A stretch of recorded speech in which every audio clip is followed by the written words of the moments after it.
saya akan mengucapkan terima kasih dan selamat datang di pertemuan yang kelima ini ya Bu ya, Bapak ya.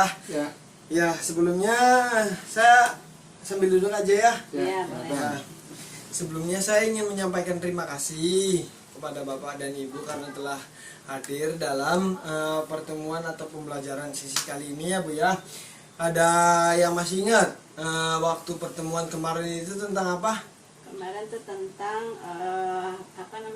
anak tuh. Ya, tentang anak. Tentang apa gizi. Terus tentang kemarin tuh tentang tabungan. hak anak. Hak anak, ya betul, hak anak. Nah, pada pembelajaran kali ini saya akan menyampaikan atau kita akan belajar bersama mengenai lansia. Sebelumnya ibu-ibu, bapak-bapak tahu nggak sih apa yang gini aja deh, apa yang ibu atau bapak tahu tentang lansia? Lansia itu di bawah usia di atas usia lanjut. Itu Manusia usia yang sudah tua. Ibu-ibu, bapak-bapak ya, seperti yang ibu-ibu, bapak-bapak sampaikan tadi, lanjut usia adalah kondisi di mana seseorang sudah umurnya itu sudah di atas 60 tahun. Itu termasuk lanjut usia ya Bu ya, Bapak ya. Ya. Nah, di sini juga ada itu menurut Organisasi Kesejahteraan Dunia World Health Organization atau WHO, batas terhadap lansia adalah ada 4 golongan ya, yang itu yang pertama usia pertengahan 45 sampai 59 tahun. Nah, sebelumnya saya mau nanya deh, ibu atau bapak di sini ada yang di rumahnya masih dengan orang tuanya atau mertuanya mungkin? Enggak. Udah nggak ada semuanya ya, berarti di sini sudah berkeluarga dan ibu orang tuanya atau yang lansianya sudah tidak tidak serumah lagi ya. Atau mungkin punya saudara yang udah lansia mungkin, tapi beda rumah. Ya nggak apa-apa. Nah, itu beda rumah. Coba ceritakan Bapak gimana caranya Bapak untuk memberi perhatian lebih kepada saudara Bapak yang beda rumah itu tapi dia udah lansia gitu. Memberikan perhatian lebihnya.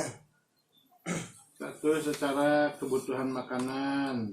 Ya, kebutuhan makanan seperti kita sering mengirim makanan. Kemudian dalam hal perhatian kesehatan juga, kita juga sering menanyakan kepada anaknya apakah sering berobat ke dokter. Ya. Kemudian dalam hal pekerjaan sehari-hari disampaikan kepada anaknya supaya jangan terlalu banyak mengerjakan pekerjaan yang memberatkan, ya, pekerjaan yang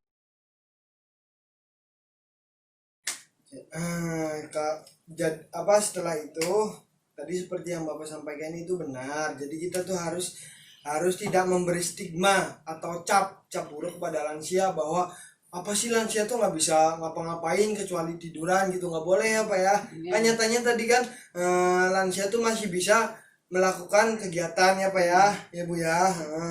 Terus jadi kita tuh tidak usah berdebat lebih sama orang yang lebih tua atau yang lansia gitu. Kalau misalkan lansia tersebut bilang kayak gini, ya udah kita turutin saja gitu ya Bu ya Pak ya.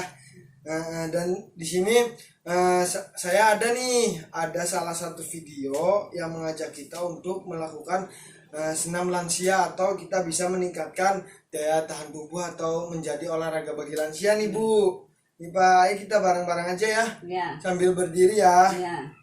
Di sini ada video ya Bu ya Pak ya tentang senam lansia. Ayo kita berdiri ya bareng-bareng yuk. Lihat video ya. belum ya. Sini. Bentangkan kaki. Tangan. Pinggang. Kiri. Kanan. Kanan. Kiri. Kanan. Kiri. Kanan. Ke bawah.